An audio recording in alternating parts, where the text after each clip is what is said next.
स्वागत है आपके साथ। मैं हूं मानसी दवे और कमोडिटी वायदा बाजार में आज दिन भर कैसी हलचल रही और यहां से आगे कैसी हलचल रह सकती है, कौन से न्यूज एंड फ्लोज हैं जो कि इम्पैक्ट कर रहे हैं कमोडिटी वायदा बाजार को, सब कुछ विस्तार से आपके सामने रखने की कोशिश करूंगी। आपके सवालों के जवाब भी इस खास पेशकश में हम लेने की कोशिश करेंगे। सवाल पूछने का तरीका आप जानते हैं, हमारे टीवी स्क्रीन पर, आपके टीवी स्क्रीन पर लगातार आप हमारे सोशल मीडिया हैंडल्स फ्लैश होते देखेंगे।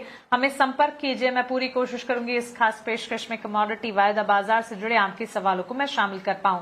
एक क्विक चेक कमोडिटी मार्केट पर देख लेते हैं। एक राइजिंग ट्रेंड हम देख रहे हैं गोल्ड और सिल्वर में। विदेशी बाजार और घरेलू बाजार में फिलहाल देखने को मिल रहा है इन्वेस्टर्स जो है वो गिरावट में खरीदारी कर रहे हैं, यानी कि बाइंग द डिप, ये स्ट्रैटेजी अपना रहे हैं। वाइल रेट कट बेट्स जो हैं, कैप्स अपसाइड के जो बेट्स जो हैं वो लगातार फेड आउट होते हुए नजर आ रहे हैं। सुरक्षित निवेश के तौर पर बड़ी चमक नहीं, लेकिन एक चमक का ट्रेंड तो दिख ही रहा है। विदेशी बाजार में करीब 2 से 3.5% तक के मूव्स गोल्ड सिल्वर में देखने को मिले हैं और सिल्वर जो है वो ज्यादा आउट परफॉर्म करता हुआ इस वक्त। इसके अलावा एनर्जी पैक की अगर बात करें, कंसर्न्स जस्ट की तस। एनर्जी पैक में कच्चे तेल की चाल हम देख रहे हैं, उबाल है करीब 2% तक का, $115 प्रति बैरल के लेवल्स पर हम देख रहे हैं क्रूड के लेवल। वहीं नेचुरल गैस का वायदा टूटता हुआ, रिकॉर्ड मंथली सर्ज जो देखने को मिले हैं ईरान वॉर के 5th वीक के तहत, उसका एक असर चूंकि एनर्जी पैक पर देखने को मिला है। लेकिन नेचुरल गैस में घरेलू बाजार और विदेशी बाजार में डाउन ट्रेंड्स है, इसके पीछे की वजह समझने की विस्तार से कोशिश हम जरूर करेंगे। आज मेटल पैक में बड़ी शाइन देखने को मिली है। सभी बेस मेटल काउंटर में इनफैक्ट बढ़त है। एल्यूमिनियम जो है वहां पर तो सबसे बड़ी तेजी, करीब 6% के गेन्स वहां पर नजर आए हैं। दरअसल यूएई और बहरीन की एल्यूमिनियम कंपनीज पर ईरान की स्ट्राइक की खबर और उसी के बाद हमने देखा एल्यूमिनियम वायदे में ये बड़ा उछाल देखने को मिला है। So all in all energy pack में उबाल है, नेचुरल गैस टूटा है, एल्यूमिनियम की चमक बड़ी है और गोल्ड और सिल्वर में भी मोमेंटम के साथ कामकाज देखने को मिला है। हीट मैप देख रहे हैं कमोडिटी बाजार का, आप नेचुरल गैस को छोड़ दीजिएगा, उसके अलावा हर तरफ हम देख रहे हैं मजबूती का ट्रेंड देखने को मिला है। हमारे एक्सपर्ट्स को जोड़ते हैं, उनसे समझते हैं किस वक्त स्ट्रैटेजी कमोडिटी मार्केट पर उनकी तरफ से क्या होनी चाहिए। अनुज चौधरी हमारे साथ, research analyst commodities research Mirae Asset Sher Khan, Ravi Devra head of research and fund manager Kunvar ji group हमारे साथ है, भूपेश शर्मा हमारे साथ जुड़ गए हैं टेक्निकल एनालिस्ट, और Dharmesh Bhatia Emirates investment bank Dubai हमारे साथ जुड़ेंगे। आप सभी का स्वागत है जेंटलमैन। ईटी नाउ स्वदेश पर अपना समय हमें देने के लिए आपका शुक्रिया। रवि, शुरुआत आपसे करना चाहूंगी और सबसे पहले प्रेशियस मेटल्स से ही शुरुआत कर लेते हैं।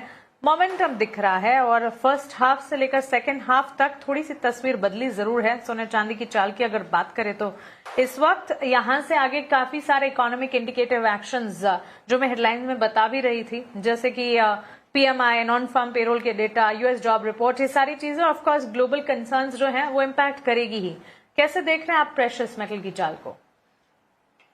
जरूर से आज पहली बार एंड काफी टाइम के बाद ऐसा हुआ है कि precious metal and equities and precious metal and bond yield है वो थोड़ा कॉन्ट्रा चल रहा है। एंड यही कोरिलेशन था पहले कि जब भी बॉन्ड यील्ड नीचे आती है, डॉलर इंडेक्स स्टेबल रहता है, तब एक बार गोल्ड एंड सिल्वर के प्राइसेस में अच्छा उछाल आता हुआ दिखता है। एंड पर्टिकुलर आज भी वही दिखा है।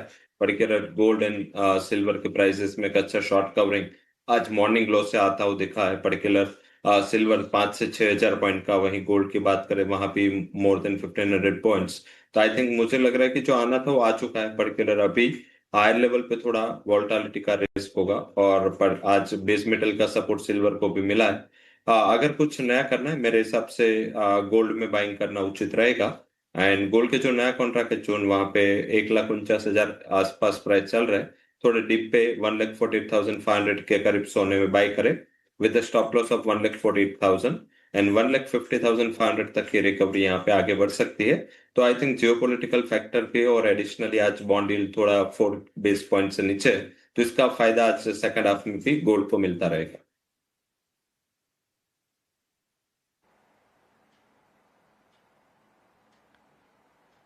ठीक है, तो चलिए गोल्ड सिल्वर में रिकवरी का ये ट्रेंड और इस रिकवरी के पीछे की वजह और स्ट्रैटेजी आपके सामने हम रख रहे हैं।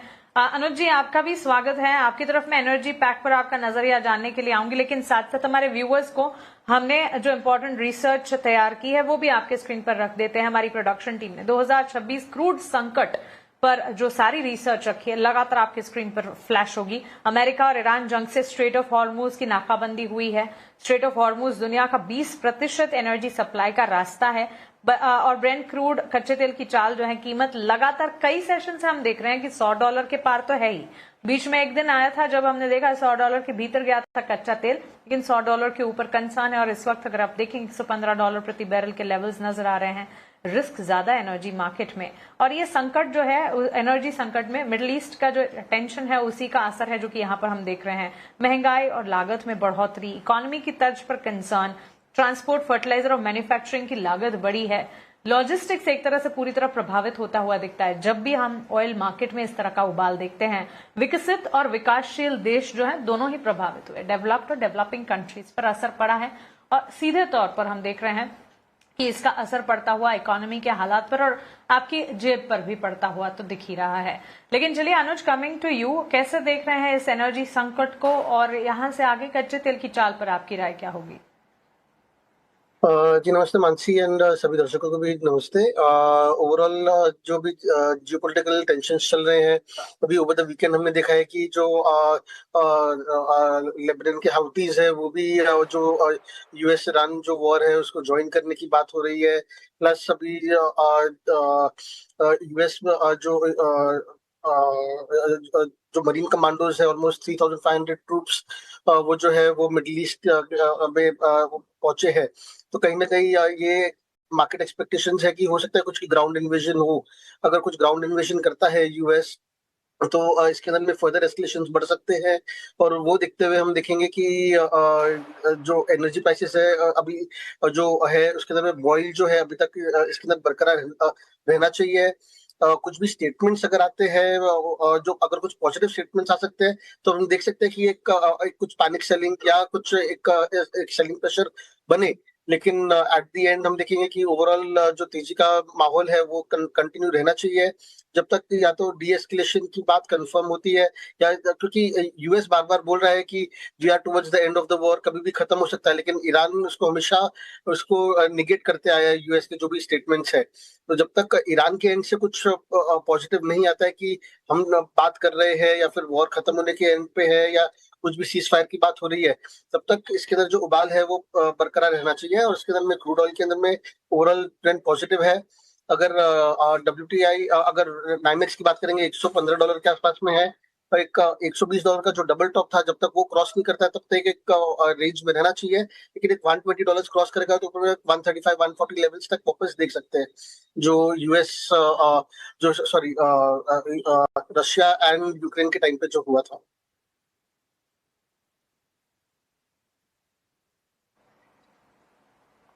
एब्सोल्युटली। तो चलिए, ये सारे फंडामेंटल्स और ट्रिगर पॉइंट्स हैं जो कि इस वक्त एनर्जी पैक का पर हावी होते हुए नजर आ रहे हैं। और भारत जैसे इंपोर्ट बेस्ड देश में व्यापार घाटा जो है वो इससे बढ़ने की संभावना भी है। रुपए में कमजोरी अगर आएगी तो और बजट पर दबाव पड़ता हुआ दिखेगा।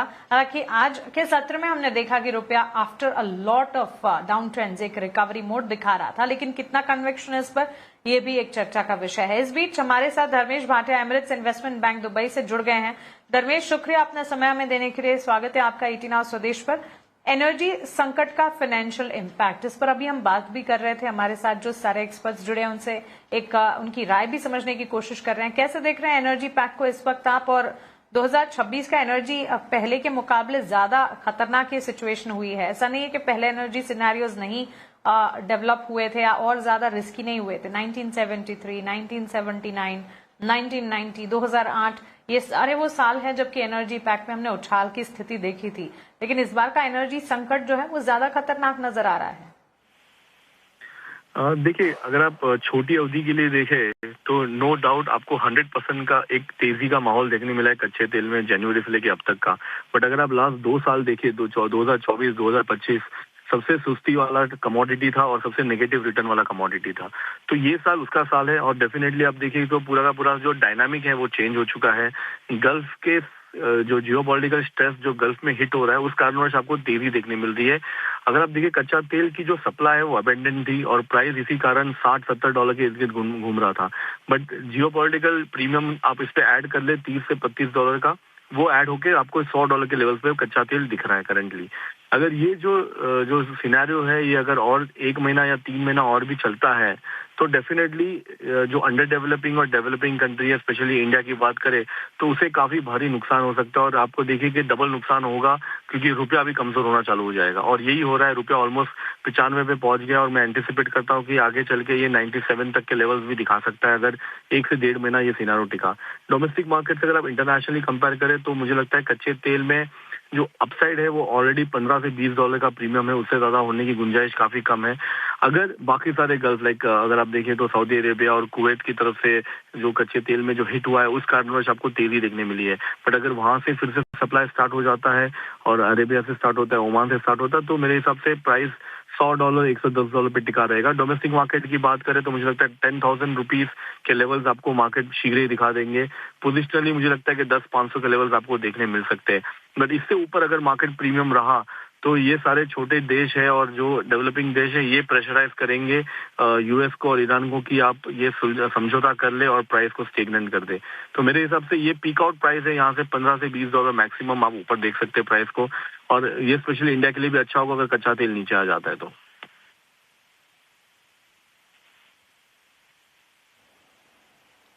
ठीक है, तो ये तो बात हो गई एनर्जी पैक की। धर्मेश, क्विकली एक बुलियन मार्केट प्रेशियस मेटल की चाल पर भी आपका नजरिया बताएं। इस वक्त एक रिकवरी अटेम्प्ट जरूर की है गोल्ड सिल्वर ने global as well as domestic market में, लेकिन कैसे देख रहे हैं फंडामेंटल्स आप? देखिए फंडामेंटली तो मैं काफी बुलिश हूँ। सोने में आपको मुनाफा वसूली देखने मिली थी, एक हेल्दी करेक्शन था, प्लस प्रॉफिट बुकिंग बाकी सब जगह से और मार्जिन कॉल आया था, इस कारणवश आपको एक शार्प डिक्लाइन दिखने मिला था। बट मेरे हिसाब से यहाँ से फिर से एक रिबाउंड की एक क्षमता है। मुझे लगता है कि फिर से आपको 1.5 लाख रुपए के लेवल्स आपको गोल्ड में देखने मिल सकते हैं। बट मेरी टॉपिक चांदी में रहेगी। मुझे लगता है कि चांदी काफी आउट परफॉर्म कर सकती है और चांदी ऑलरेडी 70 के स्तर ब्रेक कर चुका है अंतर्राष्ट्रीय मार्केट में। डोमेस्टिक मार्केट में मुझे लगता है कि फिर से short to medium term 3 lakh के स्तर आपको दिखा सकता है। तो दोनों कमोडिटी काफी फॉर्म है, मैं बाय ऑन डिप्स की स्ट्रेटेजी दूंगा और अगर रुपया और कमजोर हुआ तो ये तेजी और एक्सटेंड भी हो सकती है।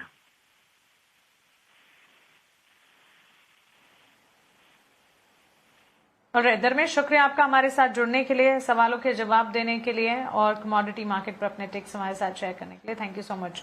छोटे से ब्रेक के लिए हम रुक रहे हैं। ब्रेक के उस पार भूपेश शर्मा से बात करेंगे, उनकी strategy precious metal, energy pack और बेस मेटल की चाल पर जानेंगे।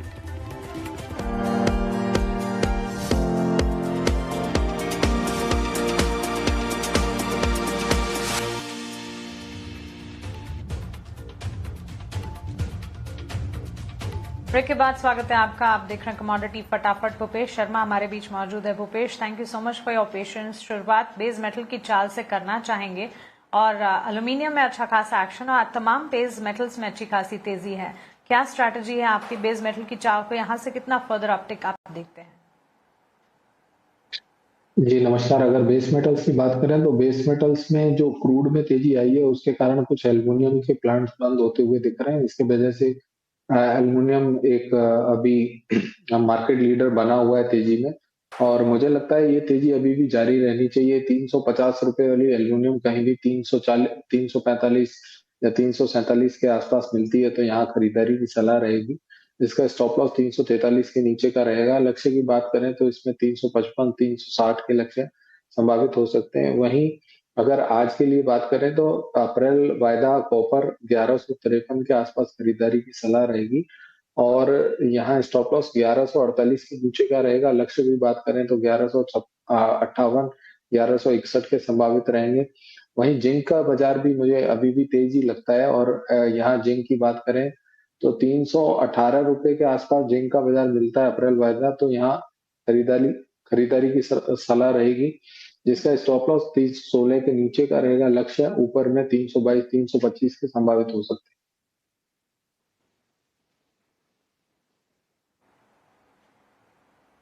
ओके, तो चलिए बेस मेटल पर ये एक राय हमें मिलती हुई। इस बीच भूपेश, गोल्ड सिल्वर पर भी काफी सारे सवाल हैं हमारे व्यूअर्स के।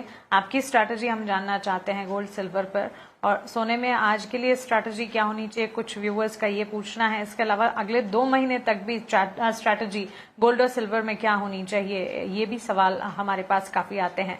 कैसे देख रहे हैं आप गोल्ड सिल्वर के फंडामेंटल्स को, और इस वक्त कौन से ट्रिगर्स हैं जो कि इम्पैक्ट कर रहे हैं प्रेशियस मेटल्स को? जी, गोल्ड और सिल्वर की बात करें तो विशेषकर गोल्ड में अभी डॉलर इंडेक्स इधर बढ़ रहा है, तो इसका इनवर्स कोरिलेशन सीधे-सीधे भाव पर देखना चाहिए। एक बार मुझे लगता है कि बाजारों में जो अभी यील्ड बढ़ने के कारण प्रेशर देखने को मिला था, बॉन्ड यील्ड यील्ड कर्व काफ़ी बढ़ा था। जो नीचे में 4 था, 3.95 था, वो बढ़कर 4.35 हो चुका है। मुझे लगता है कि यील्ड कर्व अभी ऊपर में 4.5 4.6 तक जाने की संभावना रहेगी। तो इस बाजार में यील्ड कर्व और डॉलर इंडेक्स ये दोनों का एक साथ बढ़ना कहीं न कहीं गोल्ड के लिए नेगेटिव हो सकता है। तो ऊपर में कहीं न कहीं 4,700 और $4,750 के आसपास यहाँ बिकवाली देखने को मिल सकती है। और इंडियन टर्म्स में बात करें तो जो अप्रैल का वायदा है इसमें 1,52,000 1,53,500 के आसपास कहीं भी बाजार मिलता है, तो यहाँ बिकवाली की सलाह रहेगी। हाल फिलहाल बिकवाली की सलाह नहीं है। हाल फिलहाल मैं कह सकता हूँ कि आज के लिए अभी भी इसमें मोमेंटम पॉजिटिव बना हुआ है, तो इसलिए खरीदारी की सलाह रहेगी इंट्राडे में। वहीं अगर बात करें आपके इसमें चांदी में, तो चांदी में मुझे लगता है कि चांदी का ओवरऑल ट्रेंड अभी भी नेगेटिव है और यहाँ पर 2,30,000 या 2,28,000 का लेवल एक बेंचमार्क लेवल बना हुआ है कि जिसके ऊपर जब तक चांदी का बाजार चल रहा है तब तक इसमें तेजी रहेगी। अपसाइड में हो सकता है बाजार 2,42,000 2,45,000 तक भी संभावित रहे। इंट्राडे की बात करें तो 2,29,000 के आसपास बाजार मिलता है, तो 2,28 का स्टॉप लॉस लगाकर खरीदारी की सलाह रहेगी, जिसके लक्ष्य 2,34 और 2,36 के संभावित रहेंगे।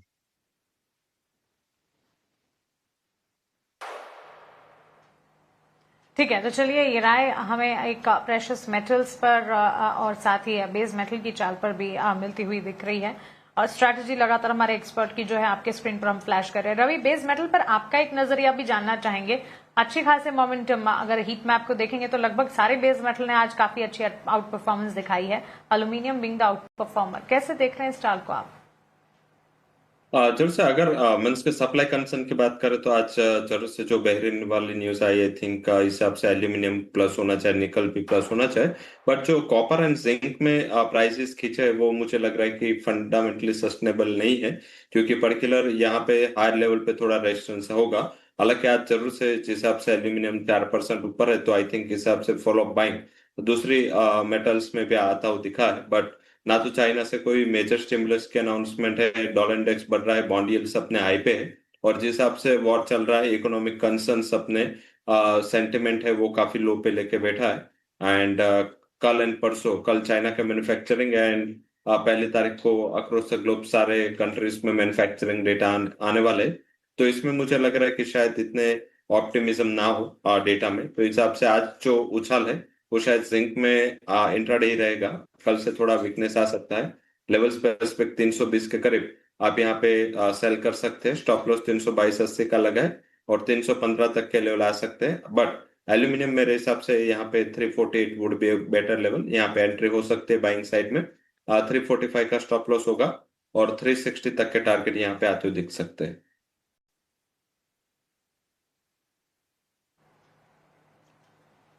ठीक है, अनुज जी एक राय आपसे भी जानना चाहेंगे नेचुरल गैस की चाल, जहां हम देख रहे हैं कच्चे तेल में एक बड़ा उबाल है, नेचुरल गैस में विदेशी बाजार एमसीएक्स दोनों पर ही हम देख रहे हैं गिरावट का ट्रेंड है। क्या राय होगी नेचुरल गैस पर आपकी?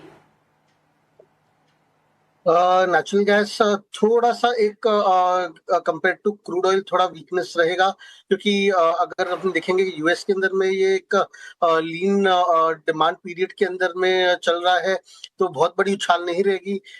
लेकिन जैसे हम देखें कि यूरोपियन गैस प्रीमियम पे चल रहा है, लेकिन यूएस क्योंकि एमसीएक्स जो है वो नाइमेक्स को ट्रैक करता है, जो बेस प्राइस है, तो एमसीएक्स पे भी हम बहुत ज्यादा उछाल नहीं देख रहे हैं इसके उसको चलते हुए।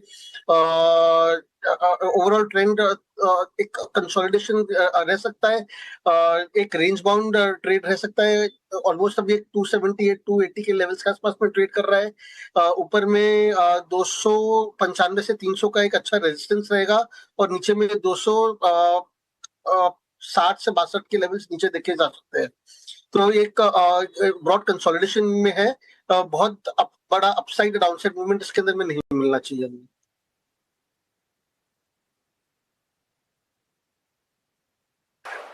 एब्सोल्युटली। तो चलिए ये एक राय हमें मिलती हुई नेचुरल गैस की चाल पर। अनुज जी, रवि जी, भूपेश जी, बहुत शुक्रिया आपका हमारे साथ जुड़ने के लिए और कमोडिटी मार्केट पर अपनी राय हमारे बीच रखने के लिए। Thank you.